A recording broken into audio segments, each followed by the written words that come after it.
তাহলে আমরা শুরু করছি আইএস কার্ভ। আইএস কার্ভ প্রথমে, আর এলএম কার্ভ, এই দুটো কেন নাম আইএস আর এলএম কার্ভ হলো আগে প্রথমে সেটুকু বলে নেব। I stands for investment, S stands for savings. Actually এই আইএস কার্ভটা গুডস মার্কেটের ইকুইলিব্রিয়ামকে ডিনোট করে। ওকে, উল্টো দিকে এলএম কার্ভের এল মানে stands for liquidity preference or money, liquidity preference for money or demand for money, demand and money supply of money. LM, L and M stands for money demand and money supply, whereas investment and savings এই LM কার্ভটা indicate করে মানি মার্কেটের equilibrium. ওকে, তাহলে goods market equilibrium আর money market equilibrium এই দুটো বিষয় আছে is এবং এলএম কার্ভে। তাহলে আমি শুরুতে আইএস কার্ভে যাচ্ছি। আইএস কার্ভ বুঝতে গেলে আমাদের যে বিষয়টা প্রথম জানতে হবে সেটা হলো যে আমরা দুটো বিষয় পেলাম, একটা ইনভেস্টমেন্ট, একটা savings.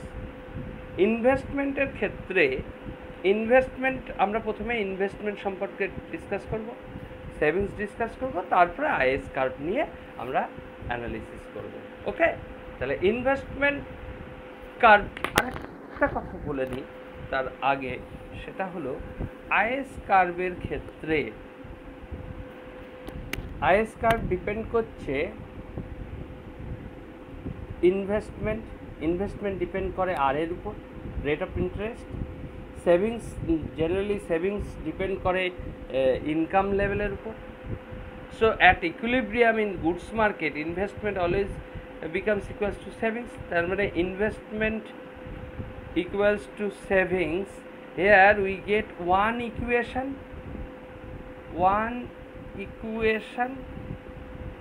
but r and y number of variable কটা? 2. তাহলে one equation 2 variable. ওকে, তাহলে একটা ইকুয়েশন আর দুটো ভেরিয়েবল, এটা সলভ করা বেশ কষ্ট মানে সম্ভবই না। তাহলে এক্ষেত্রে কি হতে পারে, আমাকে যদি একটা ইকুয়েশন দেয় X plus Y equals to 5, একটা ইকুয়েশন, এখানে দুটো ভেরিয়েবল, সলভ করা যাবে না। কিন্তু এটা তো যাবে যে এক্সের ভ্যালু যদি 1 হয় তাহলে ওয়াই কত হবে? ওয়াই হবে 4। এক্স যদি 2 হয় ওয়াই হবে কত? 3। অর্থাৎ আমরা এক্সের বিভিন্ন ভ্যালুতে ওয়াইয়ের বিভিন্ন ভ্যালু ডিটারমিন করতে পারি। তাহলে ঠিক একই রকম আমি এই ইকুয়েশানে আর এর বিভিন্ন ভ্যালুর জন্য ওয়াইয়ের বিভিন্ন ভ্যালু, বা উল্টোটাও বলা যেতে পারে যে R1 হলে এটার ভ্যালু কত, R2 হলে ওয়াই ভ্যালু কত। তাহলে এই যে বিভিন্ন রেট অফ ইন্টারেস্ট আর ইনকামের যে কম্বিনেশানগুলো গুডস মার্কেটের ইকুইলিব্রিয়ামকে ডিনোট করছে, আমরা যদি সেই কার্ভটা ড্র করি যেখানে আমি রেট অফ ইন্টারেস্ট আর ইনকাম ড্র করছি, তাহলে পারে বিভিন্ন কম্বিনেশনগুলো প্লট করলে যে কার্ভটা পাবো আমরা, সেই কার্ভটাই হচ্ছে আইএস কার্ভ। তাহলে আইএস কার্ভ কি? আইএস কার্ভ ইন্ডিকেট করছে goods market equilibrium,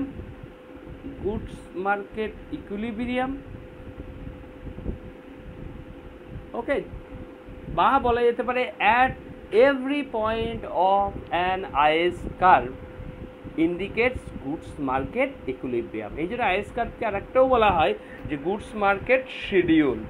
okay, now is curve derivation. Now we comes to the derivation of is curve. এই ডেরিভেশন অফ আইএস কার্ভ যাওয়ার আগে আমাদের প্রথম ডিসকাস করতে হবে ইনভেস্টমেন্ট। আমি পরপর বললাম, ধাপে ধাপে এগোবো। প্রথমে আমি বোঝাবো ইনভেস্টমেন্ট, সেভিংস, তারপরে সেইখান থেকে কী করে আইএস কার্ভটা ড্র করা যায় সেটা আমরা দেখব। তাহলে ফার্স্ট হচ্ছে যে investment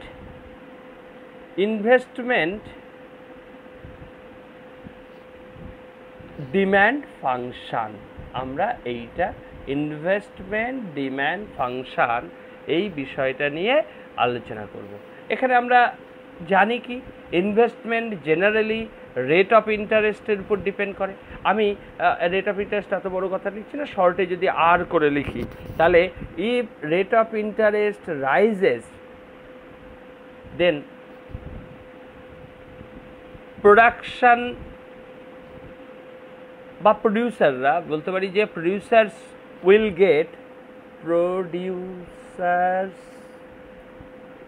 will get capital at higher cost than before। কেন হায়ার কস্ট হয়ে যাচ্ছে? কারণ রেট অফ ইন্টারেস্ট বেড়ে গেছে, তার মানে কস্ট অফ ক্যাপিটাল বেশি। কস্ট অফ ক্যাপিটাল বেশি, তার ফলে কি হচ্ছে? কস্ট অফ প্রোডাকশান কী হবে? কস্ট অফ প্রোডাকশান বেড়ে যাবে। আর কস্ট অফ প্রোডাকশান যদি বেড়ে যায় তাহলে মার্জিন অফ প্রফিট কী হবে? মার্জিন অফ প্রফিট নিশ্চয়ই ফল করবে। আচ্ছা, মার্জিন অফ প্রফিট যেই ফল করবে তখন প্রডিউসাররা কি আর নতুন নতুন প্রজেক্টে ইনভেস্ট করতে রাজি হবে বা তারা ইনভেস্টমেন্ট কি বাড়াবে? না। তার ফলে কি হবে? New project, less incentive for new project, less incentive for the producers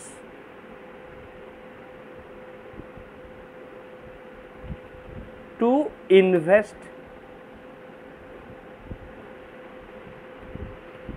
Okay, as a result investment will fall। So we see that as rate of interest rises ultimately investment decreases, that is there is an inverse relation between rate of interest and investment। আমরা ঠিক একইভাবে vice versa দেখাতে পারি। Rate of interest যখন ফল করবে তখন producers will get capital at lower cost, that means cost of production decreases, margin of profit rises, so incentive for the producer to invest more, as a result investment rises. So we can write as rate of interest decreases investment rises। So we see that here the inverse relationship between rate of interest and investment। So investment curve will be কি slope হবে? Investment curve will be downward sloping because there is an inverse relation between rate of interest। তাহলে আমরা এখান থেকে investment demand থেকে কি summary করতে পারছি? সামারি করতে পারছি যে as rate of interest rises investment falls and vice versa। So investment curve will be downward sloping। If we draw an investment curve then investment curve will be look like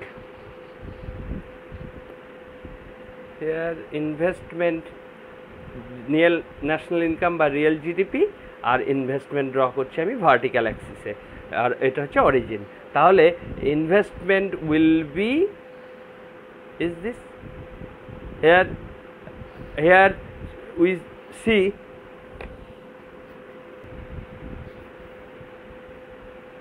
this is the investment curve which is upward rising।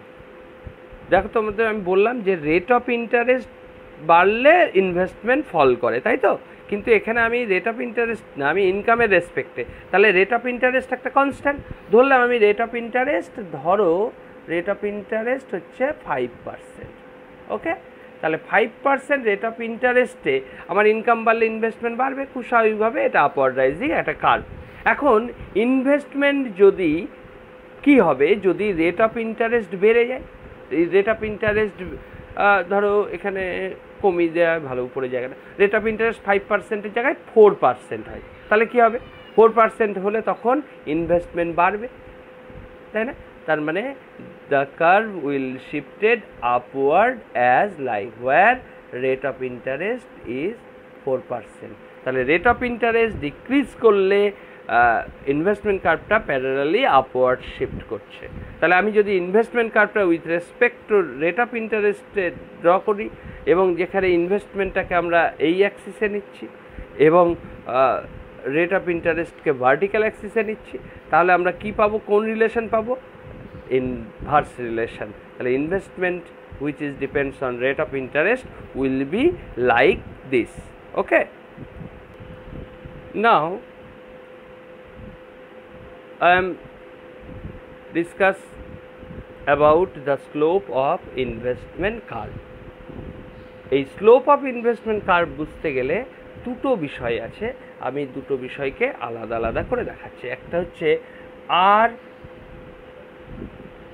বা rate of ইন্টারেস্টের উপর investment যখন মোর sensitive, আর যখন ইনভেস্টমেন্টের উপর rate of ইন্টারেস্টটা ইনভেস্টমেন্টটা rate of ইন্টারেস্টের উপর সেইভাবে রেসপন্সিভ নয়। দুটো কেস আলাদা আলাদা করে আমি ডিসকাস করছি। তাহলে কেস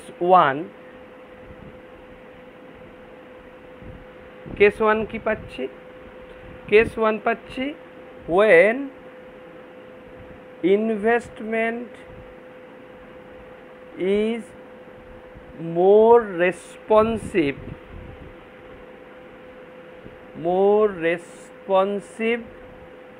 to R বা rate of interest.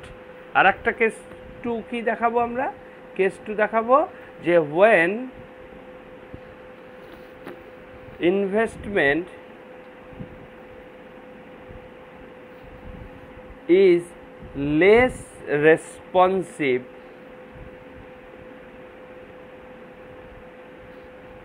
to rate of interest. ওকে, এই দুটো কেস আমি আলাদা আলাদা করে দেখাই, তাহলে বুঝতে সুবিধা হবে। প্রথমে তাহলে আমরা দেখাতে যাচ্ছি যে মোর রেসপন্সিভ হলে আমরা একটু আগেই দেখলাম রেট ইনভেস্টমেন্ট কার্ভটা কীরকম। যদি আমি ইনভেস্টমেন্ট ড্র করি এই অ্যাক্সিস বরাবর আর রেট অফ ইন্টারেস্টটা ড্র করি এই বরাবর, তাহলে পারে ইনভেস্টমেন্ট কার্ভটা ধরলাম, ইনভেস্টমেন্ট কার্ভটা হচ্ছে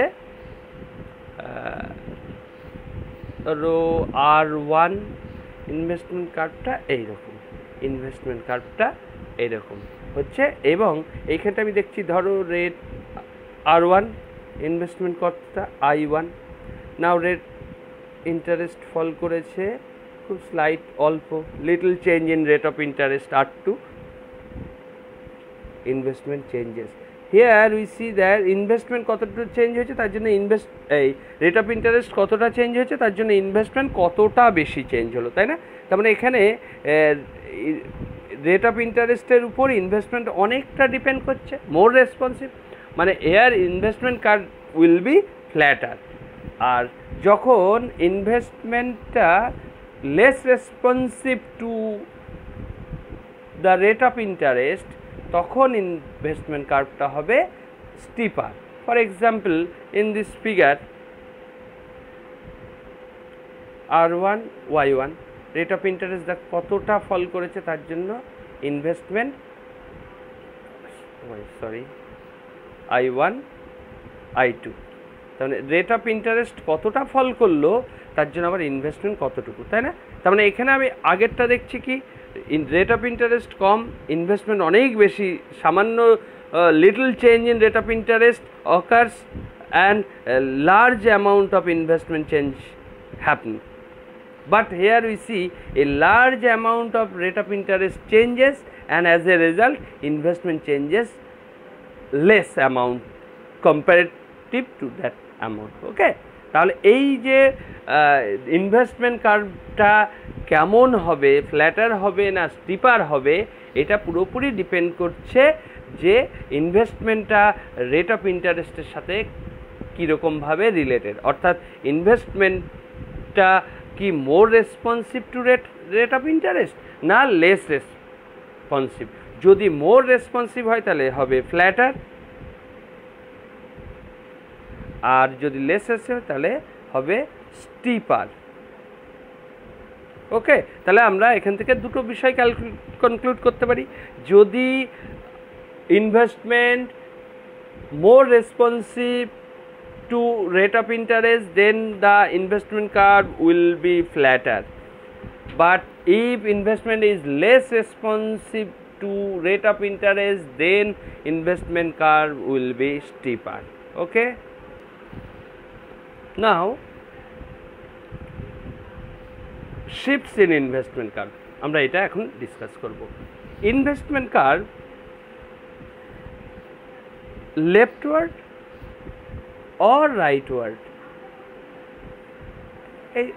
investment it may shifted leftward or it may shifted rightward. Rightward shift হয়ে এরকমও হতে পারে, আবার leftward shift হয়ে I2 এরকমও হতে পারে। কিন্তু এখানে একটা কথা মনে রাখতে হবে যে rate of interest remain same, কারণ রেট অফ ইন্টারেস্ট চেঞ্জ হলে তখন কিন্তু ধরো রেট অফ ইন্টারেস্ট, এটা investment curve, rate of interest R1 থাকলে পরে যা ইনভেস্টমেন্ট হবে চেঞ্জ হয়ে ফল করলে বাড়বে বা রাইজ করলে কমবে। কাজেই যদি রেট অফ ইন্টারেস্টে চেঞ্জ হয় বাড়ে বা কমে, তখন ইনভেস্টমেন্টের চেঞ্জ হবে along the curve. But if the factors of investment except rate of interest changes, then the investment curve will shift towards left or right. এবার আমরা দেখব যে কার উপর আমাদের এই ইনভেস্টমেন্ট শিফটিংটা ডিপেন্ড করে। আমি একটা বলি, এক নাম্বার দিয়ে বলি যে বিজনেস ট্যাক্স। বিজনেস ট্যাক্সের উপর কিন্তু ইনভেস্টমেন্ট ডিপেন্ড করে। কীরকম? ধরো বিজনেস ট্যাক্সকে যদি আমি ক্যাপিটাল টি বলি, তাহলে বিজনেস ট্যাক্স যদি রাইজ করে যায় তাহলে কি ঘটবে? As business tax rises producers less interested to investment, তাহলে পরে ইনভেস্টমেন্ট কী হবে? কম হবে, কারণ আমাকে ট্যাক্স বেশি দিতে হচ্ছে, মানে আমার মার্জিন অফ প্রফিট ফল করে যাচ্ছে, আর মার্জিন অফ প্রফিট ফল করে যাচ্ছে, ফলে আমি কম ইনভেস্ট করব। আর ইনভেস্টমেন্ট কার্ভ তাহলে কী হবে? ইনভেস্টমেন্ট যখনই কমে যাবে তাহলে ইনভেস্টমেন্ট কার্ভটা শিফট করবে কোন দিকে? ইনভেস্টমেন্ট কার্ভটা আমার ছিল এরকম, ইনভেস্টমেন্ট কার্ভটা আই ছিল, তাহলে এখন লেফটওয়ার্ড শিফট করে যাবে, কমে যাবে মানে লেফটওয়ার্ড শিফট হয়, এইটা হবে।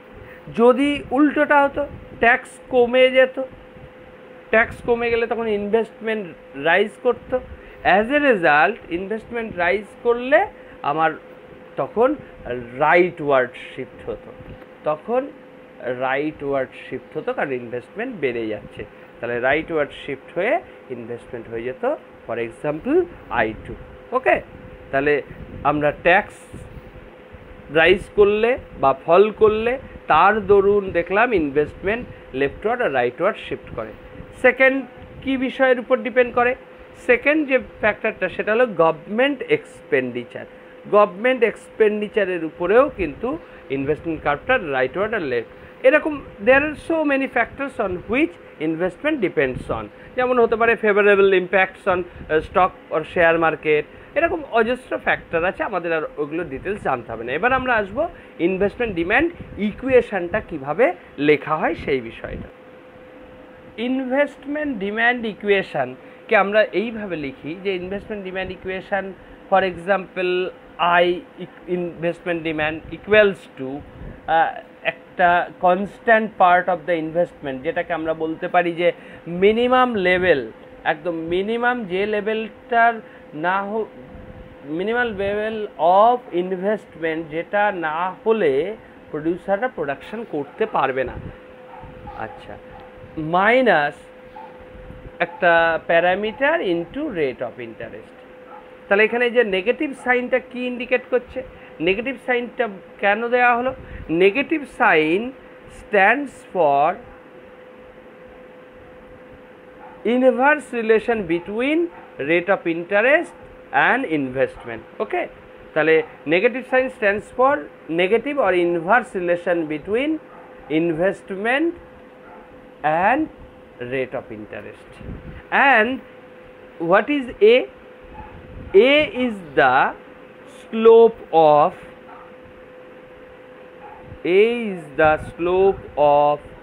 investment curve. A is the slope of the investment curve. Okay, now if the value of a is higher, যদি এর ভ্যালুটা বেশি হয়, হায়ার হয়, if the value of a is higher, then investment will more response to, এর ভ্যালুটা যদি বেশি হয় তাহলে investment will more responsive to